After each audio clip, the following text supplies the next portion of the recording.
Rob here at etrailer.com, and today you're going to be taking a look at the Roadmaster High Powered Diode wiring kit on our 2019 Ford F-150. Now the whole reason why you're going to want a diode kit is because you want to take your F-150 behind your motorhome when you go on your trips.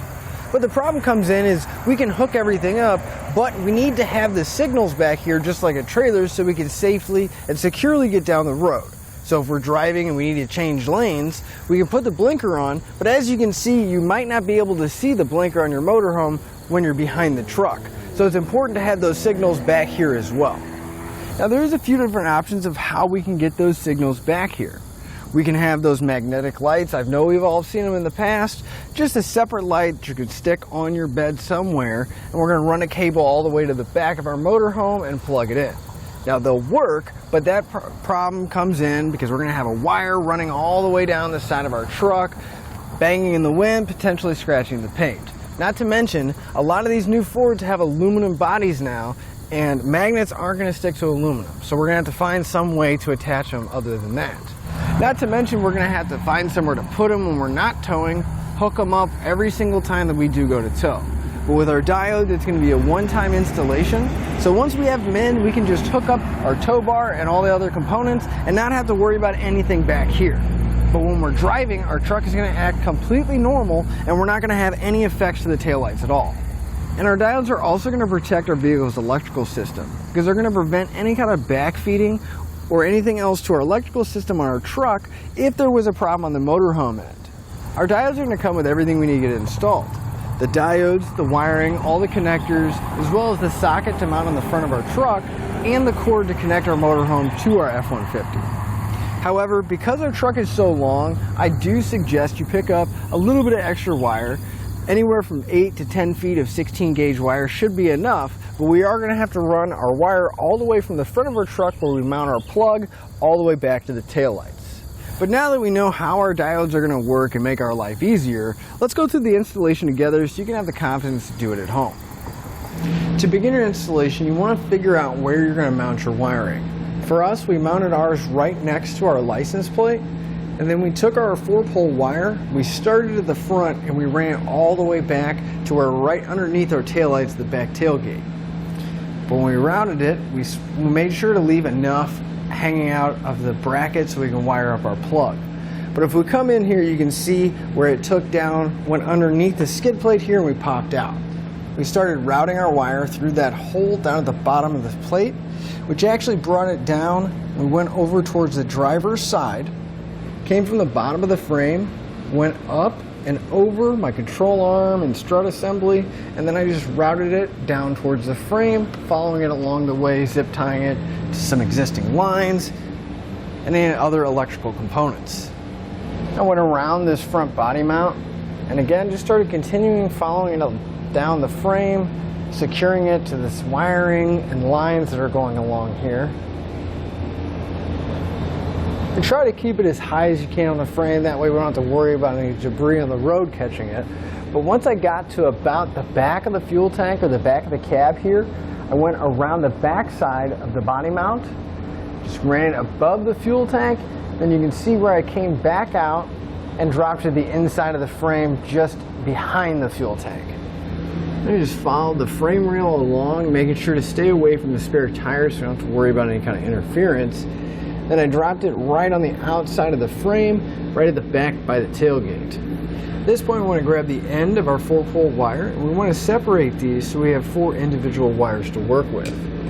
The easiest way is you take a pair of cutters, and you go right in between each one of the wires.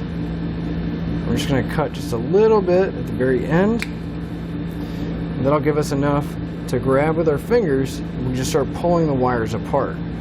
Now again, we want 4 separate wires, so we're going to pull these wires apart as high as we can go to the last anchor point.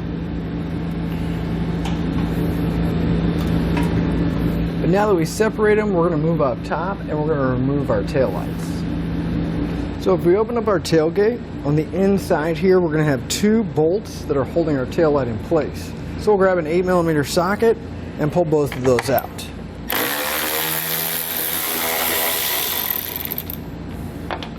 Once you have both bolts removed, you want to grab your taillight and pull it straight back as you can. You don't want too much side to side movement because there are some pins that are holding everything in place and we don't want those to break.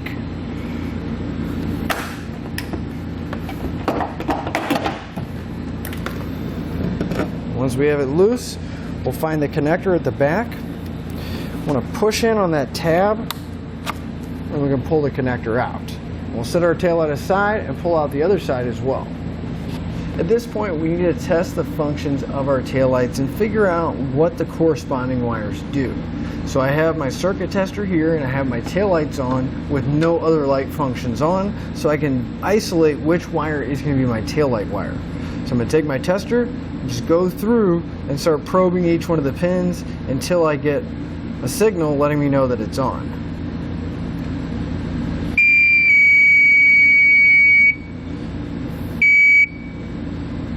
I'm going to double check the rest of the pins to make sure I'm not getting any voltage. But it looks like our taillight signal, if we're looking at the connector with the tab on top, it's going to be the third pin from the right side.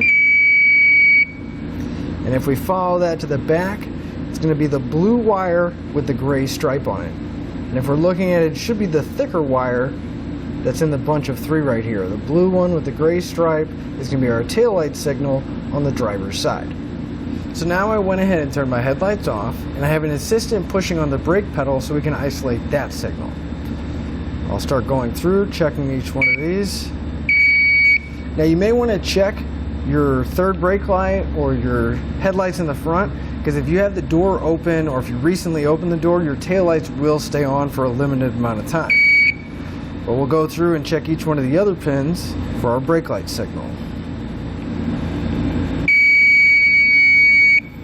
So again, I'm going to double check the rest of the pins. It looks like we're only getting a 12 volt signal from the second pin that's right next to our taillight.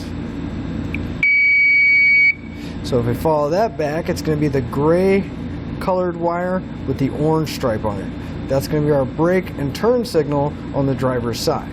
Now we're going to repeat this entire testing process over on the passenger side and verify the color of wires and positions of those as well. So now we want to remove some of the tape and pull back the loom that's around the wire so we can get access to the individual wires themselves, and we have a little bit more to work with in this little section here. So just pull back some of the tape, peel it off the loom, and then we can pull it back so we have plenty of room to work with. That should be more than enough wire to work with, but now we need to go underneath. We're going to take our yellow wire and our brown wire and we're going to bring it up to the taillight pocket. Now most likely you should just be able to reach underneath, push it up and grab it with your hand. And once you have your wires up top, what I like to do is just take one zip tie and I'm going to secure it to the factory wiring, that we don't have to worry about it falling back down underneath my truck, getting caught on anything when we're driving down the road. But we're going to estimate about how much wire we need. I like to give myself a little bit of extra, so we're just going to cut both of ours off at the end of the connector here. Now for our brown wire, you want to hold on to the excess, but in our case, we don't really have a whole lot. We've only got about a foot, maybe 2 left. So we're going to be using a lot more than this. So in our application, we're probably going to use anywhere from 8 to 10 feet. So it'd be a good idea to pick up some 16 gauge wire, and you can pick it up here by the foot. So we're going to start with our turn signal and brake wire, which if you remember, it's going to be the gray wire with the orange stripe on the driver's side. So we'll start by coming to the connector, coming down a little bit. We're going to cut the wire in half, and we'll strip back both ends.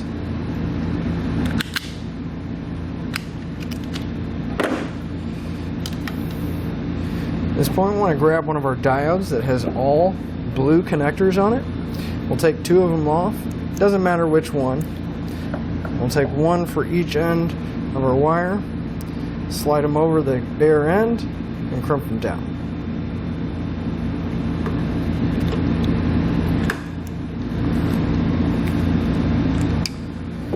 We can grab our diode and take the last connector off.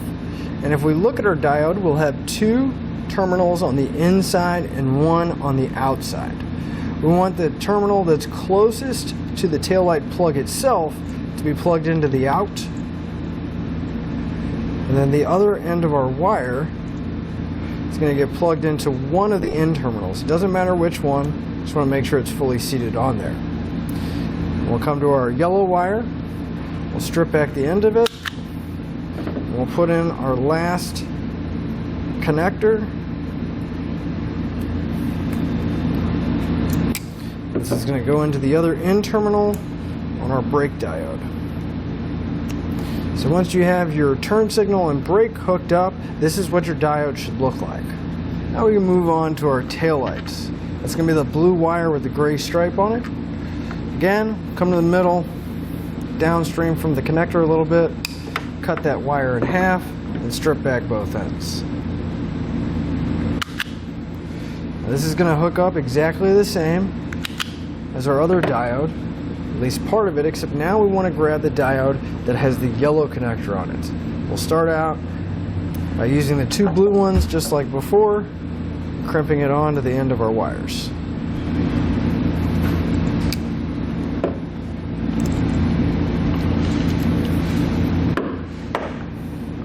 Take our diode, same way, it's going to plug in, one going to the in, the one closest to the plug is going to go to the out.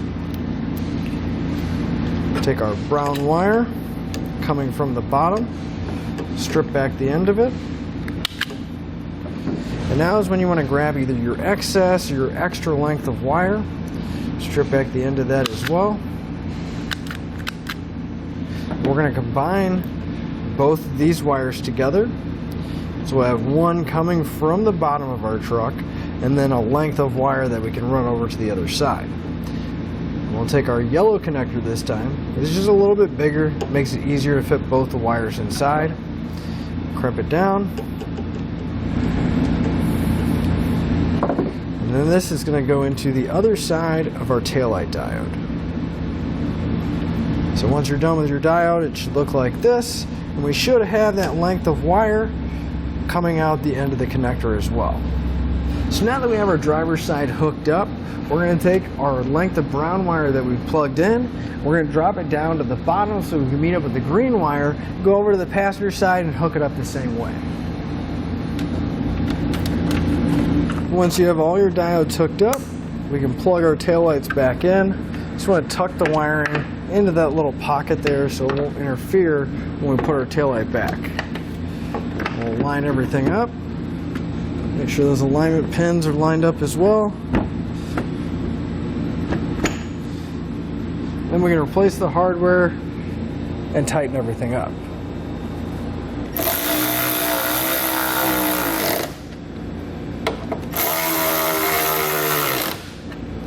Now our final wire is going to be our white wire.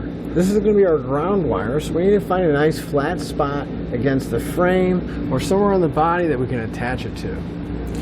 Now right here at the end of the frame rail is a good spot because it's going to be nice thick metal. We can actually just bring our wire over. We can put our ground right there. So I'm going to go ahead and cut the excess off of the white wire and I'll strip back the end. In your kit, you'll find a small ring terminal. We'll slide this over the end of our wire and crimp it down. And then to attach it to the frame, I'm just going to take the included self-tapping screw. And I'm going to start a hole in the frame using a 5/16 nut driver. That way it's a little bit easier to put on with the hole pre-started. And with the hole made, we can take our screw, go through the ring terminal, and then put it back into the hole we drilled. When you tighten it down, you want to make sure that it's secure and that ring terminal isn't moving around, but you also don't want to strip out the self-tapping screw. Now would be a good time to clean up any of the excess wires we have back here, tie them up, make sure everything's nice and secure. Now we get ready to wire up our plug. We need to separate our wires again, except this time we only need a few inches of each wire. We don't need to go all the way back. We'll just cut them again, pull the wires apart, just enough so that we can work with each one. Now we're going to want to strip back the end of each one of our 4 wires here. And grab our plug. I'm going to pull the boot off the back. I'm going to pass all my wires through the small end, have them come out the large opening. And for now, I'm just going to kind of push it out of the way. But if we look at the back of our plug, we'll have all of our terminals, and it is going to be labeled. If we go through the top of them, the top terminal here will be labeled TM for trailer marker. That's going to be our brown wire. If we go counterclockwise, the large one next to it will be labeled GD for ground. And that's going to be our white wire. Then next will be LT for left turn. That'll be your yellow wire. RT for right turn. That'll be your green wire. And then over here on the side, it's going to be labeled S, and that's going to be for your electric trailer brakes. And the center one is going to be pinned for your 12-volt power source, and it's going to be labeled A for auxiliary. So we're going to go through and hook up all of our wires into the corresponding holes. Just when you do, you're going to take a really small Phillips screwdriver, and I like to loosen these up. I don't ever take them all the way out because these set screws are extremely small and really easy to lose. Then we'll just take our corresponding wire, in this case the trailer marker, so we'll grab the brown wire, put it into our terminal, and I like to leave a very, very tiny bit of copper showing at the very top. That way I know I'm not going to get any kind of weird connection issues, and I know just the bare wires going inside. Tighten it up, make sure there's no other wires hanging out, cause any arcing issues, and we'll just continue to go through hooking up the rest of our wires. And slide our dust cover on once we have all of our connections made. What I like to do is take some dielectric grease. Actually, it's going to fill up the back area through the boot, hopefully preventing any kind of corrosion or moisture from getting inside the connector. Then once we have it filled up, I'm going to take some tape. I'm going to wrap the entire back of the plug. It'll help keep the boot in place and hopefully keep all that dielectric grease inside. It'll also help hide any of the brightly colored wires, so it'll blend in better with the grill or the bottom of the bumper here.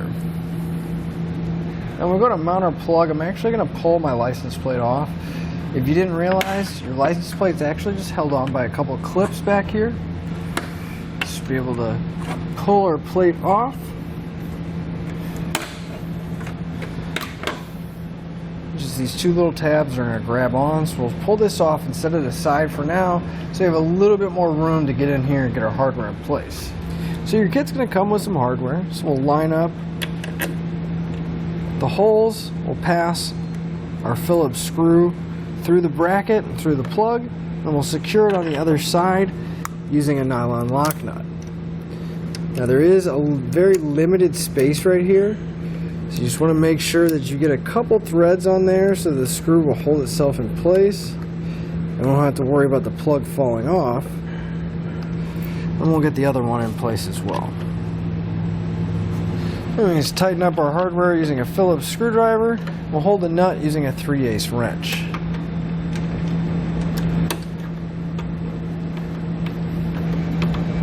Now that the socket's nice and mounted, we went ahead and put our license plate back in place, and you can see that it is going to be touching the bracket, but it's still securely on there and locked in, so we won't have to worry about it interfering. Now the final step of our installation is going to be making sure that our circuits are working properly. Now I went ahead and plugged my F-150 up to my tester. Now you can plug it up to your motorhome to verify it as well. I'm going to go ahead and turn my tester on. You see that our taillight function is working, as well as the left turn signal, my brake lights, and my right turn signal. All we have left to do now is hook up to our motorhome and hit the road. But again, I'm Rob here at etrailer.com, and that'll finish up your look at the Roadmaster High Powered Diode wiring kit on our 2019 Ford F-150.